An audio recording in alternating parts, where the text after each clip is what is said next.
In 2001, Michael Bay released Pearl Harbor, a $140 million epic about the Japanese attack that brought America into World War II. It was supposed to be this generation's definitive Pearl Harbor film. It had massive stars, a huge budget, spectacular special effects, and the backing of the US military. It also made historians so angry that some refused to even discuss it. Roger Ebert called it a 2-hour movie squeezed into 3 hours, about how the Japanese staged a surprise attack on an American love triangle. The Chicago Sun-Times wrote, "Pearl Harbor is a 2-hour movie about a love triangle, with a 40-minute action sequence tacked on." But the historical community wasn't just annoyed by the melodrama and the love story. They were furious about how the film distorted, fabricated, and outright lied about one of the most significant events in American history. Veterans who survived Pearl Harbor walked out of theaters in disgust. Historians published papers about the film's inaccuracies. The anger hasn't faded. 20 years later, military historians still get visibly upset discussing this movie.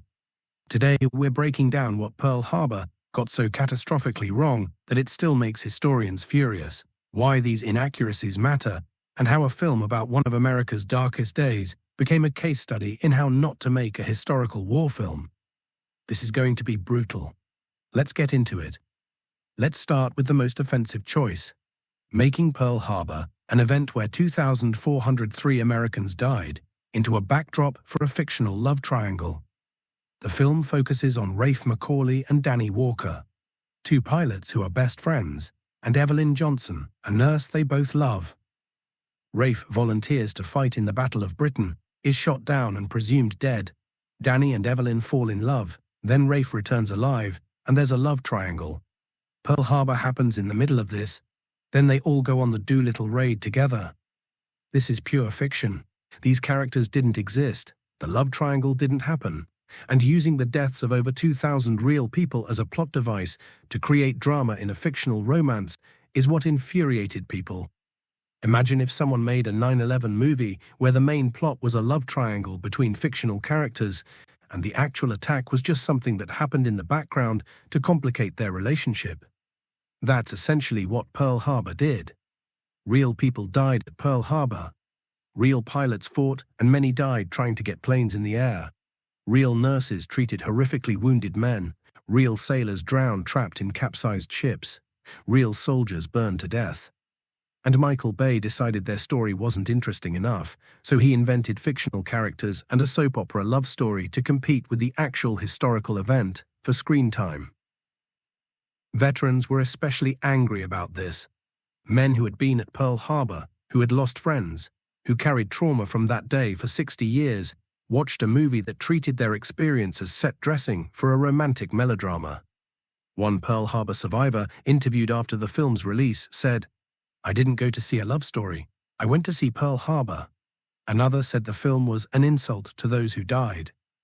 The film spends more time on the love triangle than on explaining why the attack happened, what the strategic situation was, or who the thousands of real people were who died that day. That's not just bad filmmaking. It's disrespectful to history and to the people who lived and died through it. After Pearl Harbor, the film follows Rafe and Danny as they volunteer for a secret mission that turns out to be the Doolittle Raid, the April 1942 bombing raid on Tokyo that was America's first strike back at Japan. The film shows both of them participating in the raid, completing it successfully, and then crash landing in China, where Danny is killed by Japanese soldiers while saving Chinese children. Here's what's wrong with literally every part of that. The selection process. The film shows volunteers being selected for the raid, seemingly at random. In reality, the Doolittle Raiders were hand-picked, experienced bomber pilots. They trained for weeks on specific tactics, taking off from an aircraft carrier in a heavy bomber, something that had never been done before. It was precision work requiring expertise. The dual pilot setup, Rafe and Danny fly together on the same plane. In reality, each B-25 bomber had a pilot, co-pilot, navigator, bombardier, and gunner, 5-man crews. The film simplifies this to basically 2 guys flying a plane, which misrepresents how complex these operations were. The success rate. The film shows both Rafe and Danny successfully bombing their targets and escaping. In reality, all 16 aircraft were lost. They all crash-landed or ditched after running out of fuel. Most crews survived, but some died in crashes or were captured by the Japanese. 3 captured raiders were executed. The raid's success was symbolic and psychological, not material. The actual damage to Japan was minimal. The heroic death in China, Danny's death scene, where he dies protecting Chinese children from Japanese soldiers, is pure Hollywood heroism fiction. While some Doolittle raiders did encounter Japanese forces after crashing in occupied China, and Chinese civilians and soldiers helped them escape, the film's version is a melodramatic invention. The biggest fabrication, Rafe and Danny are fighter pilots throughout most of the movie. Fighter pilots don't fly heavy bombers on complex long-range strike missions. The Doolittle Raiders were bomber specialists. Having fighter pilots suddenly become Doolittle Raiders is like having a tank driver suddenly pilot a submarine, completely different training and skills. The Doolittle Raid deserves its own film told accurately. It was an incredible feat of courage and innovation.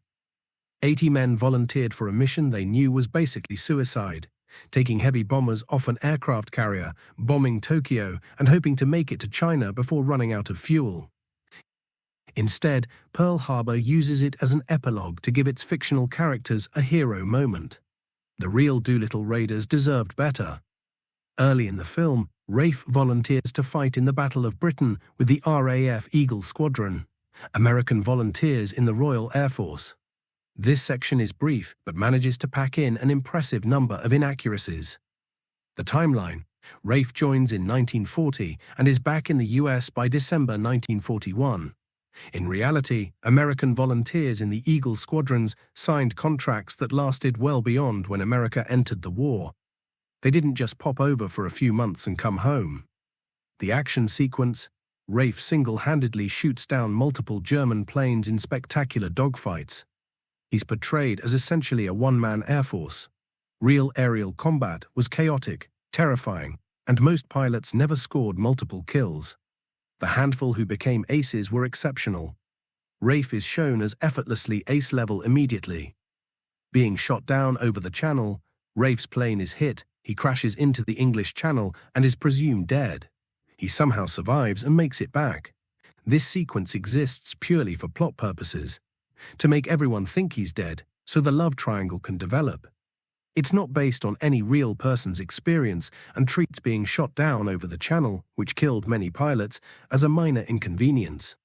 The characterization of RAF pilots: British pilots in the film are basically background characters cheering on the American hero. The Battle of Britain was Britain's finest hour, fought primarily by British pilots, with significant contributions from Polish, Czech, and other Allied pilots. American volunteers were present, but were a small minority. The film uses the Battle of Britain as a way to establish Rafe as a combat hero and create his death for plot purposes. It's not interested in the Battle of Britain as a historical event. Real RAF veterans found this section particularly insulting. Their desperate defense of Britain reduced to a showcase for a fictional American superhero. The Pearl Harbor attack sequence is the film's centerpiece, running about 40 minutes. It's visually spectacular with impressive practical effects and CGI for 2001. It's also riddled with inaccuracies that undermine its effectiveness as historical recreation. The warning that wasn't heard: the film shows radar operators detecting the incoming Japanese planes and trying to report it, but their warning is dismissed. This is accurate in broad strokes, but simplified. The real story of the radar warning involves more complexity about why it was dismissed. They thought it was B-17S arriving from California, and raises questions about preparedness that the film glosses over. The fighter pilots scrambling. The film shows Rafe and Danny heroically taking off in P-40 fighters during the attack and shooting down numerous Japanese planes. This is based on real events. Some pilots did get airborne, but vastly exaggerated. In reality, only a handful of American pilots got planes in the air during the attack. First Lieutenants George Welch and Kenneth Taylor managed to take off and did shoot down several Japanese planes. They were exceptional cases. Most aircraft were destroyed on the ground. The film turns this into Rafe and Danny's personal action sequence, complete with impossible aerial maneuvers and ridiculous kill counts. The Arizona explosion. The USS Arizona's destruction is shown in detail. The explosion, the ship capsizing, men trapped inside. This is actually one of the more accurate sequences.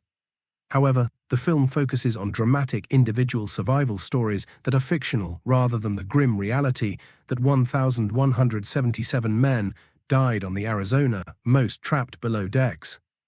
Hospital scenes. The film shows Evelyn and other nurses treating wounded with limited supplies and struggling to save lives. This is generally accurate. The medical response was indeed overwhelming.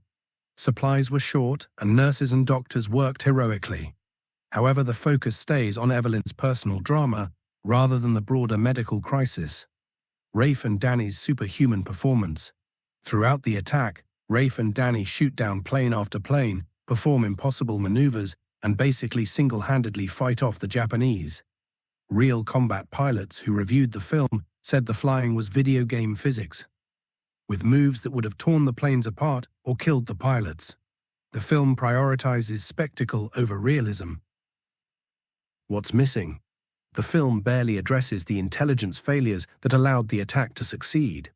The strategic context of US-Japanese relations, the oil embargo that pushed Japan toward war, or the fact that this was part of a broader Japanese offensive across the Pacific. Pearl Harbor didn't happen in a vacuum, it was one part of a carefully coordinated Japanese offensive. The film also underplays the terror.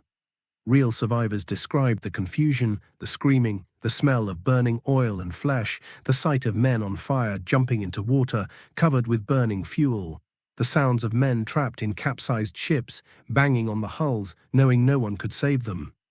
Michael Bay's version is spectacular but sanitized, it's PG-13 violence designed not to disturb too much. The real attack was R-rated horror. The film's portrayal of the Japanese ranges from stereotypical to offensive, and it bothered historians and Japanese audiences equally. Admiral Yamamoto. The film shows Yamamoto planning the attack with reluctance, saying the famous quote, "I fear all we have done is to awaken a sleeping giant." This quote is debated by historians. He may never have said it, or said something similar in different context. The film presents it as fact. More problematically, Yamamoto is the only Japanese character given any depth or nuance. He's shown as a sophisticated military professional who understands America's industrial power and fears Japan has made a terrible mistake. This is reasonably accurate to Yamamoto's actual views. But every other Japanese character is a one-dimensional villain or a faceless enemy. Japanese pilots during the attack are shown grinning sadistically while strafing civilians. This plays into every World War II stereotype of the cruel, inhuman Japanese enemy. Real Japanese pilots were professional military men doing their job, not cartoonish villains. Many felt remorse about civilian casualties. After the war, some Pearl Harbor attack survivors met Japanese pilots who had participated and found them to be thoughtful, regretful men, haunted by what they'd done. The racism element. The film includes period-accurate racism. American characters express anti-Japanese sentiments, which is historically appropriate. But the film itself seems to endorse these views by portraying Japanese characters stereotypically. There's no attempt to humanize the Japanese perspective beyond Yamamoto. Missing context. The film doesn't explain why Japan attacked. There's no discussion of the US oil embargo, Japan's need for resources, the complex diplomatic situation, or Japan's strategic thinking. Japan is just the enemy, attacking for reasons that aren't explored. This makes it impossible to understand the Pacific War's causes and context. Japanese film critics and historians criticize Pearl Harbor for perpetuating stereotypes and failing to present Japan as anything but a faceless enemy. One Japanese reviewer wrote, "We are shown as either wise Yamamoto or grinning demons. We are not shown as people." By focusing on fictional characters, Pearl Harbor erased or marginalized real heroes whose stories deserve to be told. Dory Miller. The film includes Doris "Dory" Miller, an African-American mess attendant who manned an anti-aircraft gun during the attack despite having no training, and was awarded the Navy Cross for his heroism. This is good. His story should be known. But Miller gets a few scenes and is portrayed as a supporting character in Rafe and Danny's story. In reality, Miller's heroism, a black sailor performing combat actions at a time when the Navy was segregated and black sailors were restricted to service positions, was hugely significant historically and symbolically. He deserved to be a main character, not a side note. George Welch and Kenneth Taylor, the real pilots who got airborne and shot down multiple Japanese planes during the attack. Their story was compressed and fictionalized into Rafe and Danny's exploits. Why not tell the real story? Why invent fictional characters when the real heroes were right there? The USS Arizona crew, 1,177 men, died on the Arizona. The film focuses on a few unnamed sailors in its Arizona sequence. None of the real men who died, who had families, stories, lives, are named or honored individually. They're just background casualties. The USS Nevada, the Nevada was the only battleship to get underway during the attack. Its crew fought desperately to escape the harbor while under attack, and the ship was deliberately beached to avoid sinking in the channel and blocking it. This was an incredible feat of seamanship and courage. The film shows the Nevada briefly, but doesn't explore this story. Admiral Kimmel and General Short, the commanders at Pearl Harbor who were blamed for the disaster, fairly or unfairly, are barely in the film. Their controversial story, whether they were scapegoated or legitimately responsible, is ignored.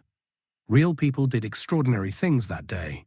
Real stories of heroism, sacrifice, and tragedy exist. But Pearl Harbor decided those real stories weren't entertaining enough, so it invented fake ones. Historians find this unforgivable. You don't get to erase real heroes to make room for fictional love triangles. Military historians who review Pearl Harbor get into detailed technical critiques that reveal just how little the filmmakers cared about accuracy. Aircraft wrong or anachronistic. Various aircraft shown didn't exist yet or weren't at Pearl Harbor. The attention to period-correct aircraft, which should be basic for a World War II film, was sloppy. Ships misidentified or wrong.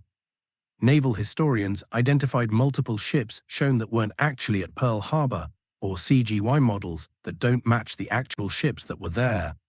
Uniforms and insignia incorrect. Military uniform experts noted wrong ranks, wrong insignia, wrong medals, and uniforms that wouldn't have been worn in that period or by those positions. Tactics nonsensical. The aerial combat sequences show tactics that would never be used. The bombing sequences show approaches that wouldn't work. Real military pilots watching the film described it as playing a video game badly. Timeline compressed impossibly. Events that happened over hours are compressed to minutes. This makes the film more exciting, but completely distorts what actually happened. Impossible physics. Planes performing maneuvers that would rip them apart. Ships exploding in ways that don't match how ships actually explode. Weapons effects that are visually spectacular but physically impossible. These might seem like nitpicking to general audiences, but they reveal a fundamental disrespect for the subject matter. When filmmakers claim to be telling a true story but can't be bothered to get basic facts right, it suggests they don't actually care about the history. They're just using it as a backdrop for entertainment. And for the people who lived through Pearl Harbor, these technical errors break immersion and remind them they're watching fiction, not history. 20 years later, historians and veterans still get angry discussing Pearl Harbor. Why? Because it squandered an opportunity and did lasting damage. The opportunity cost. With $140 million and access to the US military, Disney and Michael Bay could have made a historically accurate, powerful film about Pearl Harbor. They could have told real stories of real heroes. They could have educated millions about this pivotal event.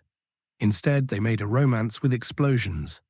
Spreading misinformation, millions of people saw Pearl Harbor and absorbed its version of events. For many, it's their primary source of information about the attack. When historians try to teach the real history, they have to fight against the fictional version students have internalized from the film. Disrespecting survivors. By the early 2000s, Pearl Harbor survivors were in their 80s and 90s. Many would die within the next decade. The film was possibly the last major cultural portrayal of the event they'd see, and it ignored their real experiences in favor of fiction. Setting a bad precedent, Pearl Harbor was a commercial success despite its historical failures. It grossed over $450 million worldwide. This sent a message to Hollywood. You can take a significant historical tragedy, fictionalize it completely, and still make money. Accuracy doesn't matter if the explosions are big enough. The romance angle. Making Pearl Harbor about a love triangle wasn't just bad history. It was tonal mismatch. This was a tragedy, an intelligence failure, a military disaster that killed thousands. Treating it as romantic melodrama with a battle in the middle trivializes the real suffering and death. Comparison to better films, films like Tora, 1970, treated Pearl Harbor with respect, showed both American and Japanese perspectives, and prioritized historical accuracy. Pearl Harbor, 2001, regressed the genre, proving that more money and better special effects don't compensate for bad storytelling and historical contempt. Historians are angry because Pearl Harbor deserved better. The 2,403 Americans who died deserved better. The survivors deserved better. History deserved better. And audiences deserved better than a paint-by-numbers romance that happened to have World War II as a setting. Pearl Harbor is often used in history classrooms as an example of what not to do. How not to portray history, how not to honor real events, how not to respect the people who lived and died through them. Roger Ebert wrote, Pearl Harbor is a 2-hour movie squeezed into 3 hours, about how the Japanese staged a surprise attack on an American love triangle. That's brutal, but it's accurate.